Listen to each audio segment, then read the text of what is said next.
Finally lucky বাম্বুটা আমি তুলতে পেরেছি, দেখতেই পাচ্ছেন। এটা জল দিতে হবে। তা আমি অক্ষয় তৃতীয়ার দিনটা খুব বেস্ট ভাবলাম। তাই আমি ভালোভাবে পরিষ্কার করে নিয়ে এর মধ্যে জল দিয়ে এবার একটু খাবার দেবো এর মধ্যে। এটা হচ্ছে সার, মানে এই বাম্বুটাকে, লাকি বাম্বুটাকে জলের মধ্যে দেওয়ার আগে একটুখানি সার দিতে হবে।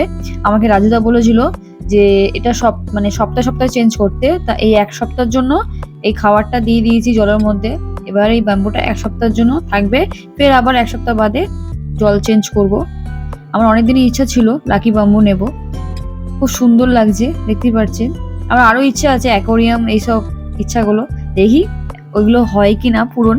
যাই হোক, আস্তে আস্তে আমার ইচ্ছাগুলো পূরণ হচ্ছে। খুব সুন্দর লাগছে গ্রিন গ্রিন। আপনাদের কেমন লাগছে অবশ্যই জানাবেন। আর এই যে তুলসী গাছটা আমি বলেছিলাম না, কৃষ্ণ তুলসী এনেছি, সেটাকেও প্রতিষ্ঠা করে দিয়েছি অক্ষয় তৃতীয়ার দিনে। এই যে দেখতে পাচ্ছেন, পুজো দিয়ে ধূপ দিয়ে দেখি। তারপরে ফ্রেন্ডস, দুপুরবেলা এত জোরে বৃষ্টি এসে গেছে। পুজো দেওয়ার পরেই বৃষ্টিটা নেমে পড়েছে, মানে কি বলবো, সাংঘাতিক বৃষ্টি হচ্ছে, এত বৃষ্টি মানে কিছু বলার নেই।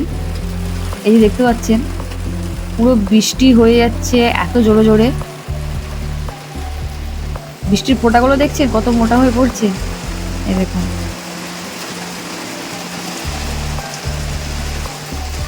খুব সুন্দর লাগছে বৃষ্টির ওয়েদারটা, তাই আপনাদের সঙ্গে শেয়ার করছি বৃষ্টির ওয়েদারটাকে।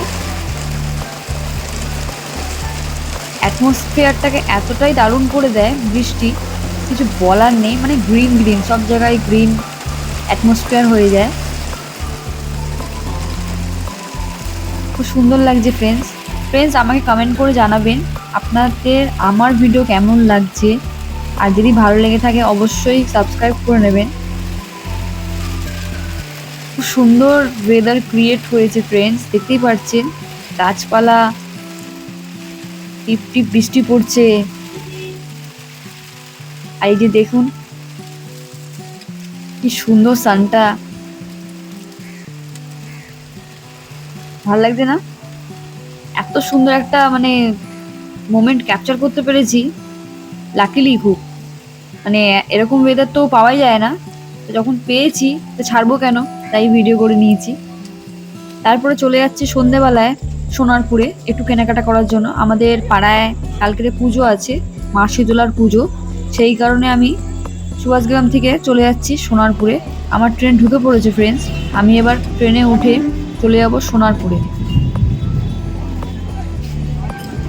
কিছু কেনাকাটা আগে থেকেই করে রাখাটা দরকার, টাইম টু টাইম পাওয়া যায় না। যাই হোক, আমি চলে যাচ্ছি, আমার ট্রেন ঢুকে পড়েছে, এবার ট্রেনটা ছেড়েও দিয়েছে। আমি সোনারপুরে গিয়ে আগে মার কাছে যাব, তারপরে ওখান থেকে মা একটু ডাক্তারখানায় যাবে। এই যে আমি সোনারপুরে চলে এসেছি, আস্তে হেঁটে হেঁটে যাচ্ছি।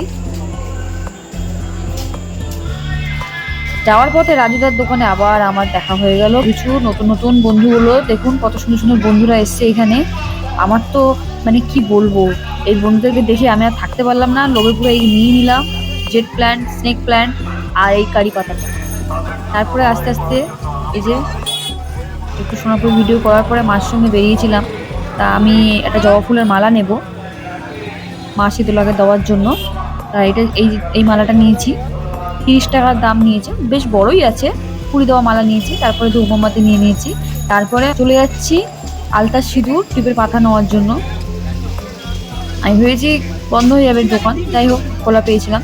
তারপরে চলে যাচ্ছি বাজারের দিকে, কোথাও ডাব পাচ্ছি না সোনারপুরে, তাই একটু বাজারে ঘুরে দেখি ডাব পাবো কিনা।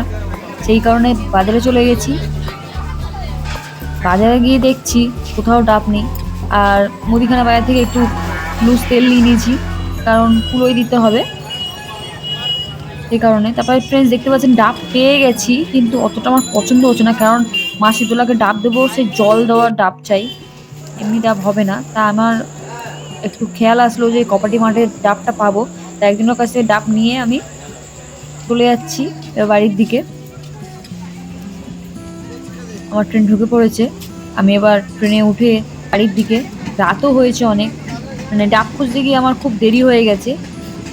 কালকের ডাব কত দাম নেবে জানি না, তা আমি যখন পেয়ে গেছি জল দেওয়া ডাব, তা আমি নিয়ে নিয়েছি। 60 টাকা বলছিল, আমি 55 টাকা দিয়ে নিয়েছি। কিছুতেই কম করবে না ফ্রেন্ডস, কিন্তু আমি বললাম না, 55 টাকা আছে, এইটাই নিতে হবে, আমার কাছে আর নেই। একটু রাগ করছিল, কিন্তু কিছু করার নেই, বার্গেনিং তো করবোই। তারপরে ট্রেনটা ছেড়ে দিয়েছে সোনারপুর থেকে, আস্তে আস্তে চলে যাচ্ছি সুভাষগ্রামের দিকে। অনেক রাত হয়ে গেছে ফ্রেন্ডস, কি বলবো। এই ট্রেনে হাজবেন্ডও আছে, হাজবেন্ডের সঙ্গে বাড়ি ফিরবো।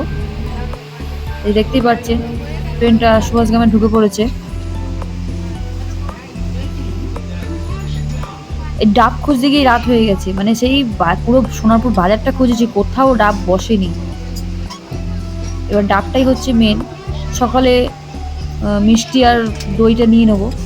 এই যে আমি নেমে পড়লাম ট্রেন থেকে, এবার একটু হাজবেন্ডকে দেখছি কোথায় আছে।